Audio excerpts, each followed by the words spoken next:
Jung Jawa, kapal raksasa penguasa lautan Nusantara yang hilang dimakan zaman.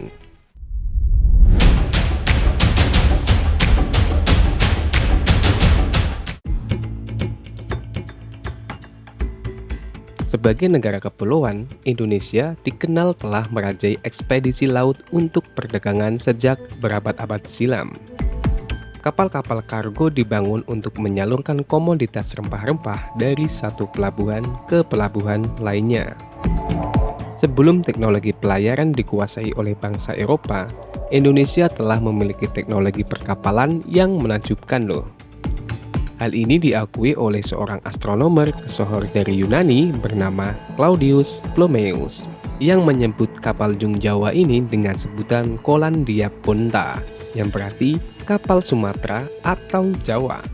Sejarah bermula di era 1500-an ketika orang Jawa dikenal menguasai kawasan Asia Tenggara dengan menguasai jalur rempah antara Maluku, Jawa, dan Malaka. Dengan ini, lambat laun pelabuhan Malaka juga menjadi pusat perdagangan pada masa itu. Terpusatnya perdagangan di pelabuhan Nusantara itu menjadi dorongan bagi orang Jawa untuk terus mengembangkan kapal-kapal besar demi ekspansi kawasan dagang.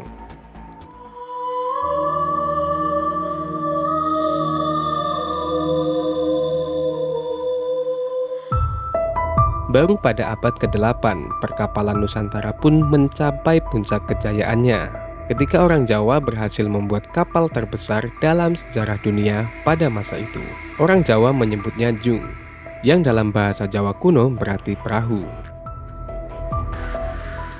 Di balik perawakan Jung Jawa yang besar bak raksasa lautan, kapal ini dibangun dengan teknik yang cukup unik.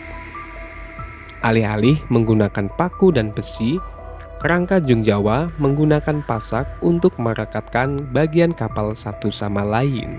Asal kalian tahu, kapal ini terdiri dari 4 tiang layar dan dinding besar yang merupakan gabungan dari 4 lapis kayu jati. Jung Jawa juga menggunakan bermacam-macam layar, mulai dari 2 layar hingga 4 layar besar, lengkap dengan sebuah busur besar sebagai kemudi angin. Hadirnya kapal raksasa ini turut tercatat dalam sebuah laporan pada abad ke-16 yang ditulis oleh Gaspar Korea. Dalam catatan itu, ia menceritakan tentang kapal raksasa dari Jawa yang tidak mempan ditembak oleh meriam terbesar. Dia menuturkan ada 4 lapis papan kapal, hanya 2 saja yang bisa tertembus oleh meriam tersebut.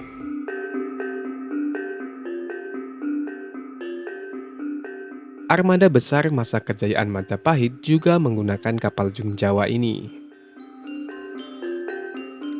Pada abad ke-14, kapal Jung Jawa semakin dikenal oleh para pelaut dunia. Kapal-kapal tersebut digunakan secara besar-besaran oleh Kerajaan Majapahit sebagai kapal angkut militer. Jumlah terbesar Jung Perang Majapahit mencapai 400 kapal yang dikelompokkan menjadi 5 armada. Kapal-kapal itu mampu menampung hingga 800 prajurit dengan panjang mencapai 50 depa atau setara 100 meter. Untuk ukuran kecilnya saja, kapal ini memiliki panjang 33 meter dengan kapasitas 121 prajurit. Dari waktu ke waktu, Jung Majapahit mengalami alih fungsi. Melihat kapasitasnya yang cukup besar, kapal ini akhirnya dijadikan sebagai kapal dagang oleh Kerajaan Majapahit. Niccolo da Conti pada abad ke-15 menggambarkan kargo Jawa tersebut memiliki ukuran yang lebih besar dari kapal terbesar bangsa Portugis. Kapal terbesar dari bangsa Portugis pada masa itu yakni kapal Flor de la Mar. Kalian pasti tahu ini.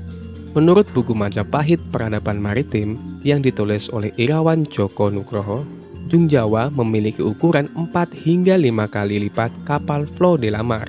Bahkan kapal Jung bisa memuat komoditas hingga 2000 ton loh. Tidak cuma itu saja, berdasarkan catatan dari Duarte Barroso, Jung Jawa digunakan untuk melakukan perdagangan dari Asia Tenggara hingga Timur Tengah. Pada masa itu pula, penjelajahan orang-orang Nusantara mencapai prestasi terbesarnya, sebab hampir semua komoditas rempah-rempah dari Asia ditemukan di Jawa. Kapal raksasa Jung Jawa yang cukup tersohor pada masanya, sayang sekali tidak banyak diakui oleh masyarakat Indonesia pada saat ini. Gagalnya regenerasi kekuasaan Mataram disebut-sebut sebagai salah satu penyebab terkikisnya peradaban kapal Jung Jawa ini. Setelah Sultan Agung Mataram lengser, pemerintahan Mataram jatuh pada Amangkurat pertama. Pada masa pemerintahannya, Amangkurat pertama menjalin perjanjian dengan Belanda melalui VOC. Dalam perjanjian tersebut, pihak VOC diizinkan membuka pos-pos dagang di wilayah Mataram. Nah, sedangkan pihak Mataram juga diizinkan berdagang ke pulau-pulau lain yang dikuasai VOC. Amangkurat pertama juga menutup pelabuhan dan menghancurkan kapal-kapal di kota pesisir dengan dalih mencegah pemberontakan dari pihak yang tidak setuju dengan keputusannya. Ini faktor utama yang menyebabkan Jung Jawa itu mulai hilang. Kondisi itu semakin diperburuk ketika VOC mulai menguasai pelabuhan-pelabuhan pesisir di pertengahan abad ke-18. Pada saat itu, VOC juga melarang galang kapal membuat kapal dengan tonase melebihi 50 ton dan menempatkan pengawas di masing-masing kota pelabuhan. Hal ini mengakibatkan pembuatan kapal di Nusantara pun mulai menurun karena ada aturan-aturan yang mengatur pembuatan kapal tersebut. Hingga saat ini, peradaban kapal Jung dan perjalanannya membawa komoditas rempah Nusantara ke penjuru Asia hanya tersisa sejarah yang hampir terlupakan. Semoga ini bisa menjadi edukasi buat kalian semua. Konten ini Generasi Terkutuk rangkum dan kemas dalam sebuah video informatif. Semoga menambah manfaat. Jangan lupa like, subscribe, komen, dan share ke teman-teman kalian.